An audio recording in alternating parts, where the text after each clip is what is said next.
In this video, we're going to be looking at Perplexity AI and doing a review of the platform.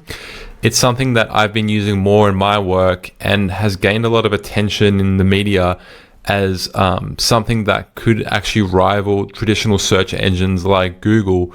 What differs between the traditional search engine and Perplexity AI is that it's considered more of an answer engine, which means essentially that it provides you an answer to your question, but also backs it up with sources and links. And in a moment, we'll take a look at actually how it works. But it's a great tool for people who need to fact check sources and also academic purposes. So if you're at university or you're writing a paper at school, you can actually use it to do research. But there's many other things you can use it for. And we'll take a look at some examples in this video. But it is a really powerful tool, and it's actually built on OpenAI's GPT models. So it's not too different from ChatGPT, but what I've found is the structured answers you get back from Perplexity are a lot more focused on citing essentially the sources that it uses to come up with the answers. It predicates itself on this. So I found it useful when I am looking for certain bits and pieces of facts that I need to back up. It's great for that. Whereas I'm using ChatGPT more in a creative sense. If I'm writing articles, I use it to support me with that and kind of prompt me. Whereas Perplexity is something I use, as I said, more for fact checking. So let's dive in. So I've actually done a quick query here and I've asked what is Perplexity AI, and you can see already that it's come back with this answer below and it's provided us with sources. So that's what's great about it. It actually scours and looks through the web and comes back with some sources for the answer it's provided. You can see the citations here throughout the answer. It also provides us with like related questions that we can follow up the initial question we have asked. So it kind of follows our train of thought and kind of prompts what other questions we might want to ask about the certain topic we're looking at. You can also ask follow-up questions below here, but let's take you through a process, a flow of how to interact with Perplexity AI from the start. So if I go back and just click here, you can see on the homepage here, it has quite a clever opening saying where knowledge begins. And you can see just a simple bar, kind of similar to a search bar, but here it's like a question bar. So it's like, ask any question, very similar to Google. And I'm going to ask it a question now. What are the top 5 most populated countries in the world? And let's see what it comes back with. So you can see it's come up with an answer for us with the top 5 and the sources for each of these figures. It's also provided citations where they got these figures from here. It even gives you some image search results. So if you need some references to images for the question you ask, it gives you that. Even video searches as well. So it looks through things like YouTube to come up with some videos on the topic. And you can see how great it is. Instantly I have the answer. And let's compare that just quickly to Google, where if I have searched a similar question here, you can see that not directly, hasn't given me these figures immediately yet. And so as we know, traditional search, you kind of have to go through different websites to find that answer. So you might go through maybe the first page just to find some various sources for what you're looking for, but it doesn't give you that answer directly. Whereas I find Perplexity now is great because it has that conversational element where I'm asking it a question, like a chat, and it's coming back and it's still giving me sources to fact check where it's got its answers from, which is, I find a really great experience. You can even share this answer, just copies it and you can send it off to people.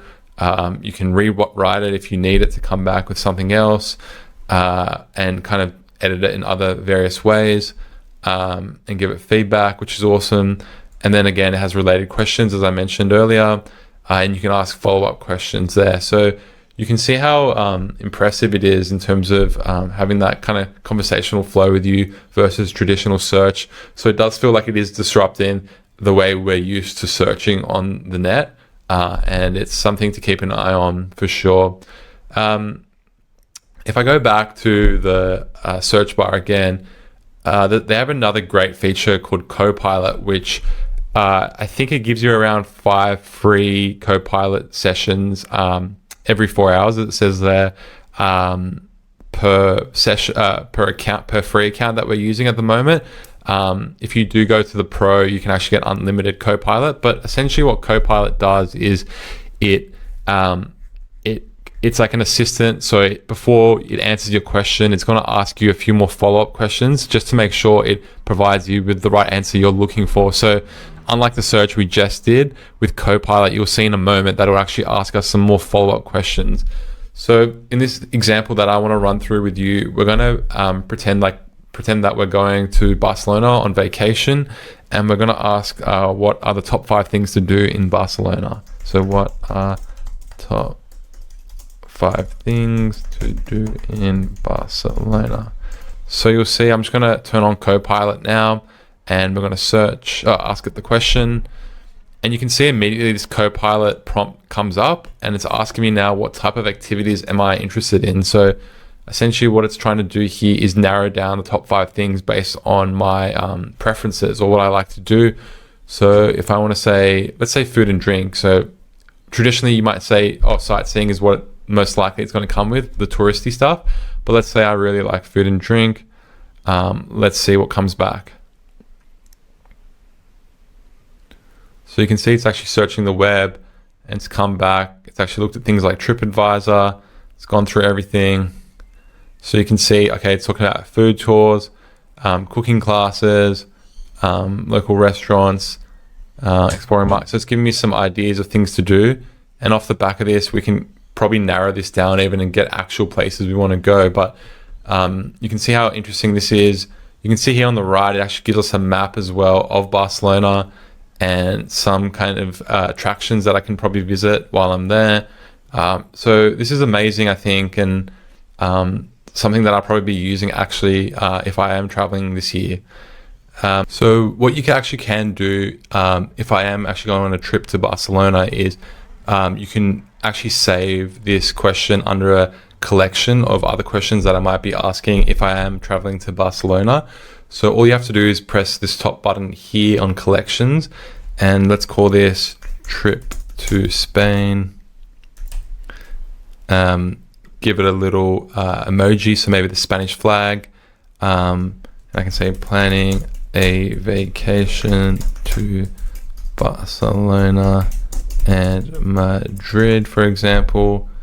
And I can tell the AI, so you can prompt it as well. You can say, you are a travel agent, help me plan my trip to Spain. And you can actually make this shareable. So if you're going with family and friends, you can actually share it with them.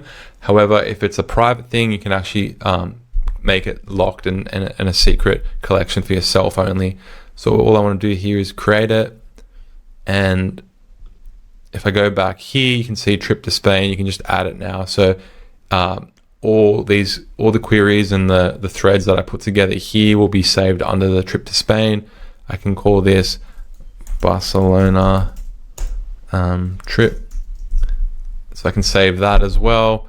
And if you go to the left hand side here, this shows you the library. So it's kind of like all your thread histories, all the questions you've asked. And you can see that on the right hand side, there's collections, and the trip to Spain that we created is here. I can just click on it, and you can see now that this thread that I called Barcelona trip is here, and I can open it up again, and I can move around and navigate back to my trip to Spain. So it's really cool. You can keep everything together, the itinerary or questions you've put together for this trip, all under one thing, which I find amazing and really great to use. And apart from that, there is a bit of a discovery page as well. So you can kind of discover trending topics here, which I find quite interesting, and something they might be building out further, which is, something to keep an eye on. But that's generally Perplexity AI as a whole. I find it as an awesome tool to be using now, and I think it's only going to get better and better. What I showed you was under the free plan, but if you do want to pay for Perplexity, you can upgrade to the Pro plan, and it's $20 a month, billed monthly, or $200 a year. So you're saving a bit with the annual plan here. As you can see, I think it's about $40 savings. But what you get in this Pro plan is unlimited co-pilots. So that's the little thing I showed you where it actually prompts you for more information before it gives you a solid answer. You can actually upload files as well, so it can analyze images and other files. You can actually select the mode as well, so you can use ChatGPT 4. So I think by default it's using 3 still, or 3.5, but you can upgrade to 4 or use Claude or Gemini or some of the other models, which is really interesting. And you can actually also use an API. So if you're building your own app off the back of Perplexity, it also gives you that. I think for I think you might have to pay a little bit more for that, but it's also available there. So this is just a quick little run through of Perplexity. If you found this really interesting, we do reviews of other AI tools on our channel here on Great Software, so please consider subscribing and following along. And if you like this video and review, please give us a thumbs up. It helps the channel.